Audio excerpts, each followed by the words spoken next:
It's not actually sugar that is the problem.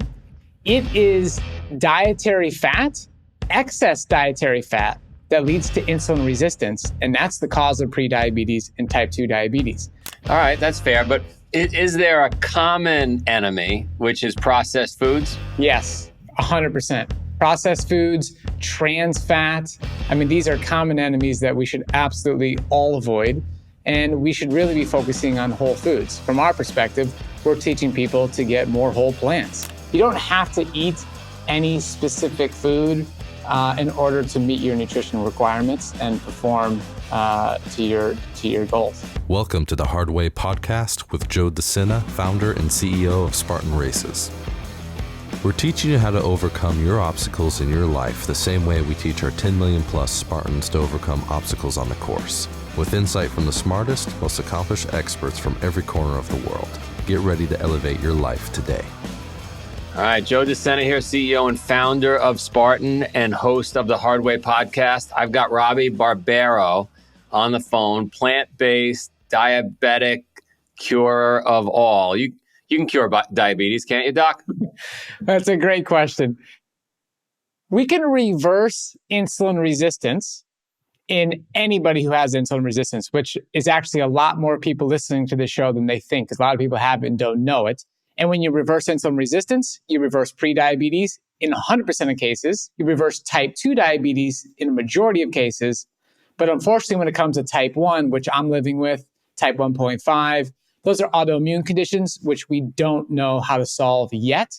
But I'm on a mission to figure that out in my lifetime. Is it as my dad had diabetes, so I'm a big supporter of what we have to do here. But isn't the problem as simple as we inundate ourselves with enormous volumes of sugar that our body can't deal with? Is that it in a nutshell? So I'm so glad we're talking about this, Joe, because that is the biggest misconception in the world of diabetes health. It's not actually sugar that is the problem.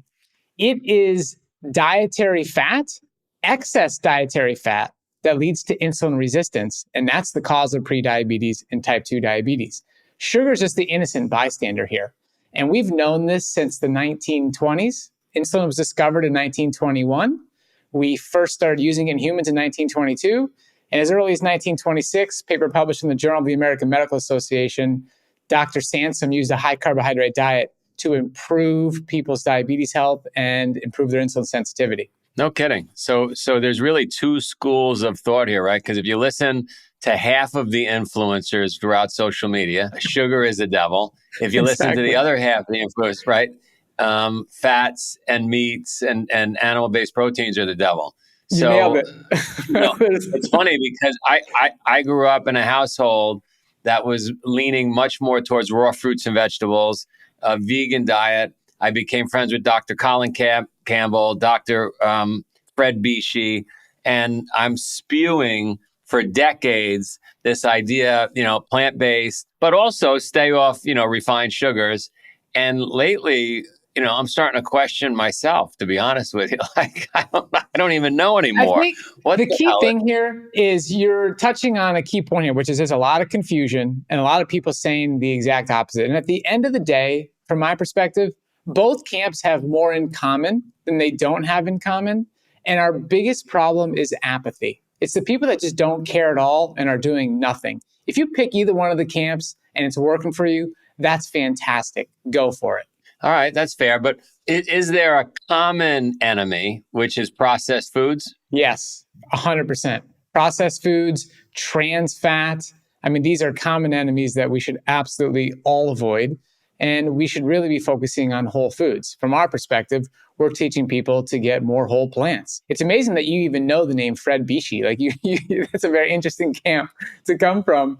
But yeah, I mean, for me as a person living with type 1 diabetes, the reason I got so passionate about this is because I have a key data point that 99.9% of the world doesn't have, which is how much insulin do I need to inject to metabolize the carbohydrate that I'm consuming?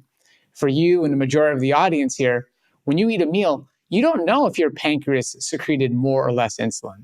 And so that's the big problem here. So insulin resistance is creeping up on people silently.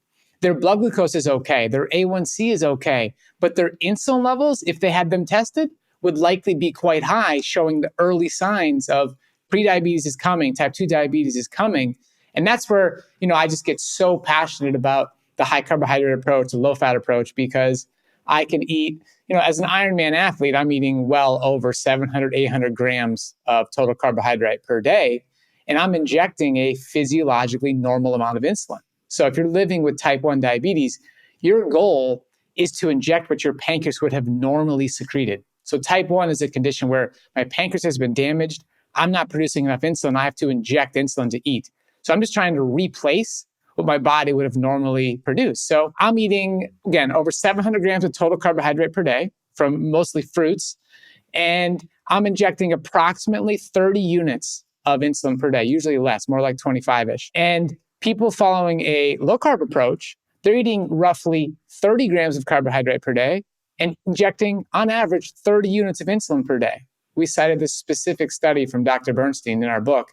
And if you think about the magnitude of difference there, of insulin sensitivity, it's pretty dramatic. That's incredible. So what's a typical day look like? You wake up. Yeah. So for me, a typical day, I love getting my exercise done first thing in the morning. So I like to, just get up. It's not really a fasted workout because I will do some dates while I'm out there running, maybe some coconut water, but I'm either running, I'm biking or swimming or doing both of them on any given day.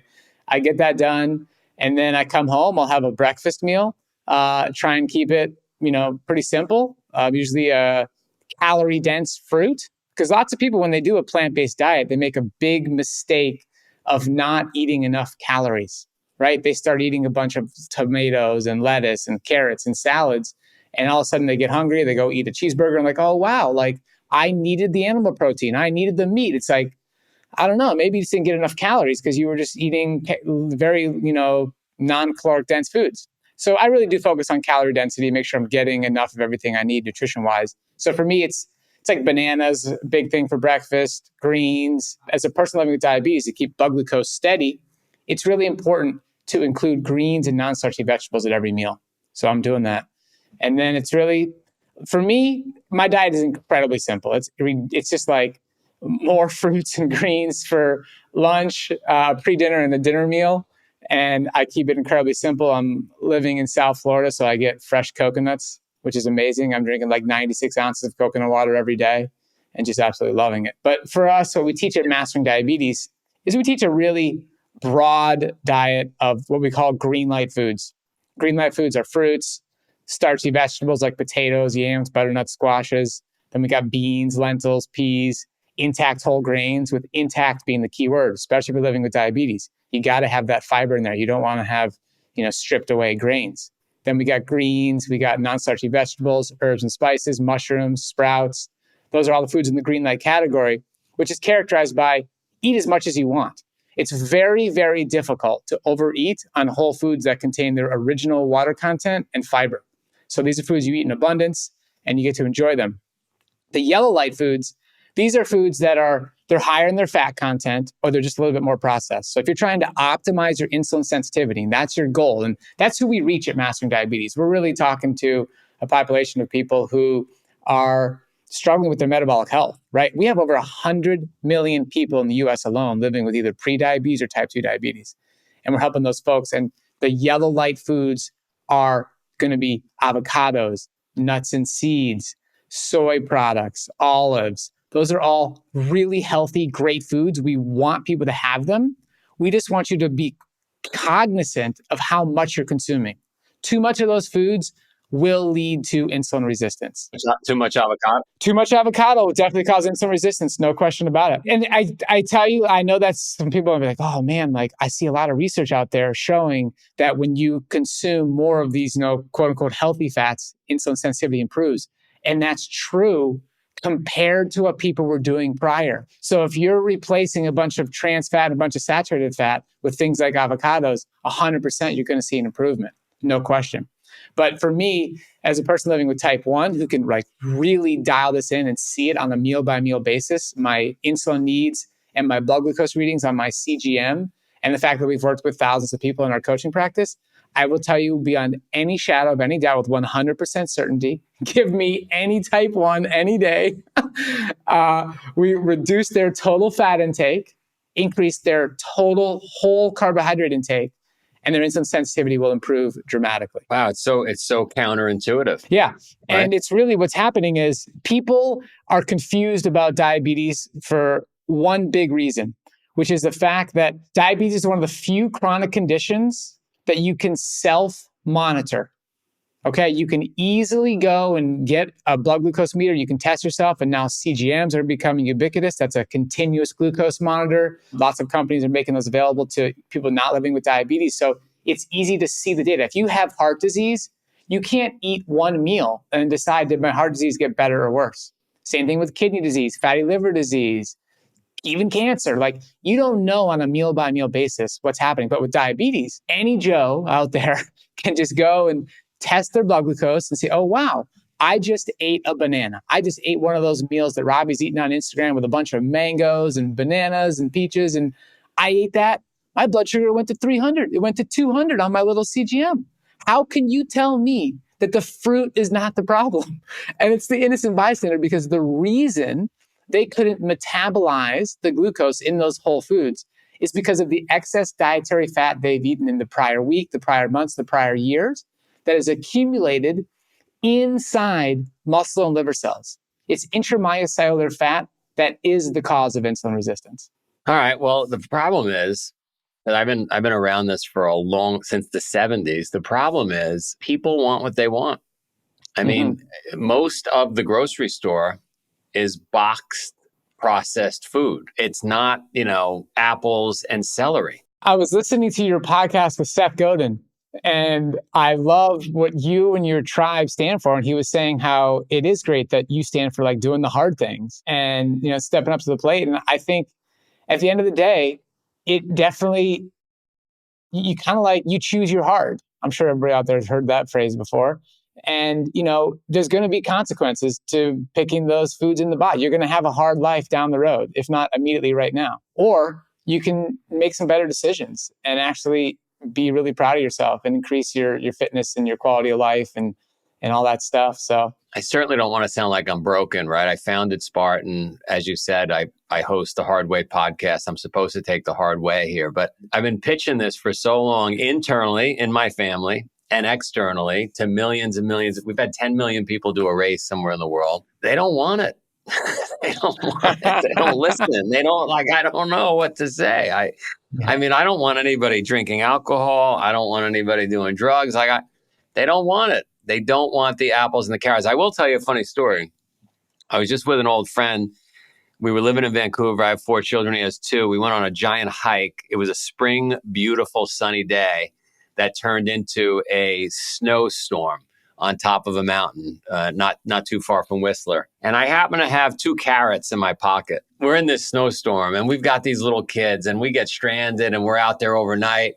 And we picked up a big pot of snow, and we've created a fire, and we boiled the water, and we made carrot soup. And the kids ate the carrot soup like it was a 7-star meal, in a Michelin restaurant. But once you get back near their, buildings and stores and processed food, I'm not eating carrot soup, Dad. It's ridiculous. So yeah, look, I'm on your train. I've been on and off my whole life for raw fruits and vegetables. My message now, trying to meet people where they are, is just eat more salad. Just eat more salad. Like whatever you're doing, just eat more salad is a message I try to give folks. And hopefully that sticks. I mean, I agree. I think there's plenty of research to show that it's not an all or nothing thing, right? You can by just increasing your number of servings of whole plant foods and increasing your fiber, you are moving in a good direction, and it's something worth celebrating. So I think you got to start somewhere, and hopefully, sometimes it takes a wake up call, right? Sometimes something really needs to go wrong for people to kick it into gear. And, hopefully at least they're aware of what you're doing, and they have the resources to take it to the next level when they need to. Tell me what you think. I told my wife, I said, I don't want to roll the dice anymore on salads. I don't I don't like coming home and not knowing what kind of salad I get. It could be good, it could be bad. I could like it or not like it because everybody has their own opinion. So I said, Courtney, your name's Courtney. I said, can you just make a cucumber salad with red onions, black olives, a little bit of dill, apple cider vinegar, oil? I'll just eat that the rest of my life. Can you just make that same salad every night? I don't want any surprises, no tricks. No. I love And that. it's pretty damn good. I could right? If I was stuck on an island, I could eat that cucumber salad for the rest of my life. Now, I'm very similar. Like, I can eat the same thing over and over and over again. And, my fruit consumption changes with the seasons. But, in our day and age, we can get certain things year round. Like, I'm having papaya, mangoes, bananas. These are everyday staples, and I never get sick of them. It's fantastic. What do you think with, like, our buddy there over from, the Patriots, Tom Brady? He was pushing, we should stay away from lectins and plants are trying to kill you and nightshades, don't eat eggplant. What are your thoughts on all that? I don't think that's true. I think there's a lot of misinformation there. If you look at the information from the Blue Zones, what Dan Buettner's doing, the work he's bringing to the table, and the latest science, beans are actually one of the foods associated with the longest lifespan. I think there's a lot of misconceptions there, especially about, how beans are cooked, how they're prepared. When you cook them properly, lectins just are a non-issue. So I actually didn't know Tom Brady was saying that. I thought he was pretty plant forward. I mean, Novak, the greatest tennis player of all time, is pretty plant forward. I know. I like the saying plant forward. I know Novak and I know Tom. Tom's philosophy was, yes, more plant forward, but there were specific areas of the plants that he stayed away from. No peanuts, no nightshades. Even in that regard, no tomatoes first either. off, you got to acknowledge whatever Tom Brady was doing was working, is working. So I think there's something to be said there about the individualization of any given diet. And I think that's totally cool. I think people should feel confident in making the adjustments that they need to make. I mean, personally, I actually don't consume any beans myself. I haven't consumed any beans in 18 years. So you don't have to eat any specific food in order to meet your nutrition requirements and perform to your goals. Drink more water, eat more salad, and then kind of figure it out. But we do agree, stay away from the boxed food. 100%. I 100% agree with that. But I also like to highlight that, as a coach, and, we have a coaching practice, we've helped thousands of people. We really get into the weeds and the nuances of all this.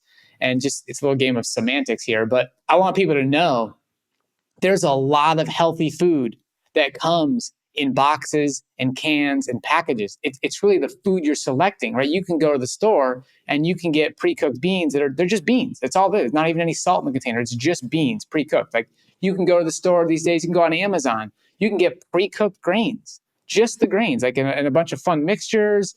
If you're working at the office, you have to put them in the microwave, and then you can pour a healthy sauce. There's plenty of great sauce brands out there, like ketchup, mustard, whatever you want.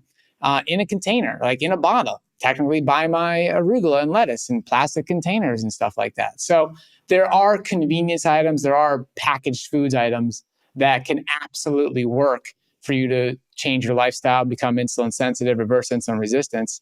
You just got to pick the right ones. I'm surprised. My mom was dead set. This is the early 70s, by the way. My mom was dead set against any kind of sunscreens, any kind of fragrances, microwaves, anything but water. Got into she was so ahead of her time. So I was surprised to hear you say microwave. By the way, we have a microwave in our house. It's a battle I have with my own family. They think I'm a nutcase. And Joe, I'm really enjoying talking to you because I actually didn't know that you were this little next level personally. I haven't consumed anything from a microwave in over 18 years, right? Like, I don't use microwaves. In my first apartment that I lived in Santa Monica for 10 years, I had the landlord take the stove out. Like, that's just, but like you said, like, people know, I know that nobody wants to do what I'm doing, Joe, let alone even like what you were just talking about. Like, hey, I have 10 million people doing these races and they don't even want to just eat like a generally healthy diet that you're talking about. So we meet people where they are, in the sense of, like, a lot of people are eating things way, way worse than taking some pre-cooked grains and putting them in the microwave. Why don't we get like the Liver King and you, or, whoever's on the other end of the spectrum completely, and you, and we'll bring you guys to an event. We'll have 8,000-9,000 people out. or even Fenway. Where are you located again? You told me where you were. Where I are you live in located? Florida, south of Miami. Oh, you're in Florida. So we have a Florida event coming up. Any one of our events, Tough Mudder or Spartan, you look at our schedule. If you email me afterwards, I'll send you the schedule. You pick any event you want, come out, and it'll be literally like the old 1920s snake oil salesman. Not to suggest that you're a snake oil salesman, but many people will think you're a cucumber salesman. And we'll put you up on a platform, and maybe we'll get somebody who believes in more animal protein, more fats, and we'll literally. The good news will be at the end of it, we'll just convince people that they should just eat healthier diets in general. That would be a lot of fun, man. And I think that could be a lot of fun. Let's do that. What else did I want to tell you? Dr. Fred Bishi, Colin Campbell. I'm so glad I talked to you because the influencers online were starting to get to me. I was starting to think my mother had everything wrong. I was going to start microwaving and ordering a cow. No, you got to read the science. I mean, the whole thing about sugar and diabetes, it is so incorrect. It's unbelievable. You're not suggesting people should grab a Pepsi. No, absolutely not. I'm not suggesting people should use, white table sugar either. But let me tell you, in 1971, in the New England Journal of Medicine, Dr. Brunzell published a study where he compared the standard American diabetes diet, to a liquid sugar diet. There was 85% of calories coming from carbs in the form of dextrose. Then he had some protein powder in there. So it was 0% fat in his sugar water diet. And the standard ADA diet was, 30, 35% or something like that. It was a small group of people. He compared their blood glucose levels and insulin levels during an oral glucose tolerance test. And across the board, the sugar water diet resulted in lower insulin levels and lower blood glucose levels. Sugar water. I mean, if what people were saying out there was true, then that would have made them way more insulin resistant. Their blood glucose should have been through the roof. Their insulin level should have been through the roof. And the reason is because they were consuming a low-fat diet. And this is done repeatedly over and over and over again in the peer-reviewed literature. The more carbohydrates you eat, the more insulin sensitive you become. Are we suggesting, I got to imagine, I like to, in my mind, what the hell do I know? I'm not a scientist, but in my mind, I go back 5,000, 10,000 years. I think about the Vikings. The Vikings probably weren't eating apples. They probably weren't, right? Like, if the movies and the books have any accuracy to what Vikings looked like and what, right? Like, do you think they were diabetic? Like, because they were, like, I envision them chewing on a giant leg of some sort, like of something. I'd have to dig into exactly what the Vikings were doing. But in general, the Paleolithic diet is known to be far higher in fiber and whole plant foods than people are citing today. And we have over 95% of the population not getting enough fiber. So I think at the end of the day, one of the biggest things here is what people stop eating. It's what you don't eat that ends up having some of the biggest impact on you actually becoming healthy and, fit and strong and living your best life. And it's got to include fiber. That's Dr. Fred Bishi saying is what are you going to take out of your diet? Forget about what you're going to start eating. What are we taking out of your diet? I like 100%. it. You're awesome. My email, you have it. Everybody could have it, joe@spartan.com. Shoot me an email if you don't mind. I will send you a schedule of events. You could bring out 500 of your closest friends, no charge. We could put everybody in some sort of a shirt mentioning your coaching business. It's fine. We could set up a tent. We could have a bunch of papaya and dragon fruit. I love it. Let's have some fun, man. I'm going to talk to my co-founder, Cyrus, and get him involved, and we'll have a blast. I'll even have the Sprout guy, Doug, from the Doug desert. Evans. He's a good friend. Yeah, he's a good friend of mine. He's a great guy. We could have Doug come out. We got to get somebody on the other side. My buddy John Durant, he's a big, paleo guy. We could have him come out, and you guys could we can give you boxing gloves. We could fight it out. This sounds great. The thing is, these guys are going to say, the other side is going to say, we'll end it with this, is, you're not going to pack on any muscle. You're not going to get any bigger. Your body needs, and I guess Dr. Bishi's argument is, yeah, but Joe, you could have the biggest biceps in the cemetery. I think, my position is that whatever you want, whatever your goals are, you should find somebody who has what you want and start looking at their information, right? So there are plenty of plant-based, leaders who have shown that they can put on muscle and they're very strong and they look good. So if you want to follow, then that would be the person you'd listen to. Like, that's your North Star. Somebody like me, I'm a very thin triathlete, right? Maybe you don't want to eat the way I eat. That's fine, right? Like Fred Bishi, he's helping people like heal serious conditions, right? So if you have cancer or you're trying to heal cancer, maybe go talk to Chris Wark and don't really be worried about the size of your biceps at that point. If you're living with type 2 diabetes and you want to lose 50 pounds and get off insulin, hey, maybe the Mastering Diabetes guys, maybe that's the right place to go. So find the people who have what you want and follow them. And that's really the best thing you can do. What's the name of my buddy's company? You probably know it. He's got the patch that continuously monitors glucose levels. Yeah. You're friendly with those guys? I haven't really met them, but I actually listened to a podcast that Sam Korkos did with Tim Ferriss. And I was like, wow, I really like this guy. Like, are you talking about Sam? Is that who you know? I think so. I think it was Sam, one of the two founders. He used to work at SpaceX, came out to my farm, very, very early days of the patch. And I thought of you when you mentioned continuous glucose monitoring. I'm going to end it with a sad, but if my dad was still alive, funny story for those of you listening. So my dad and many of us did not believe in what my mom said about eating more salad, about fasting, about long distance run. She was pushing the limits in the 70s. There weren't a lot of yoga journals back then, or Lululemon or Whole Foods. There were no influencers back, in the sense that we know it today. And my dad was like telling my sister and I, come over, we'll go Chinese food. We could have cake, like watch a movie, eat popcorn. Of course, I'd rather be with dad, right? Like, didn't want to be around my mom with branch sandwiches and all that nonsense. And so hanging out with dad. And then I started to believe a little more and more that what my mom was saying was right. Maybe because I felt better when I ate I was with her. And I started telling my dad, the food's going to kill you. And he would say, if there was some kind of like salmonella breakout in California because of a lettuce farm, he would say, you see, the veggies are going to kill you too. And he would always find the other side. And he had diabetes. He had multiple heart issues. Dad, the food's going to kill you. For decades, Dad, the food's going to kill you. My father was in the hospital. He was always in and out of the hospital. He was like like Iron Man in the sense that like you never worried about it because he was in the hospital so many times. He'd be out in a couple of days. He'd be fine. And he died. And the way he died was he was leaving the hospital. They were letting him go. And he asked for a roast beef sandwich. And they gave him a roast beef sandwich and he choked on the sandwich in the hospital and died. So the food killed him, but not in the way you and I would have thought. And I could only smile because if he was here, he and I would be laughing about it, right? Like if I, God forbid, died over lettuce, he'd be laughing at me.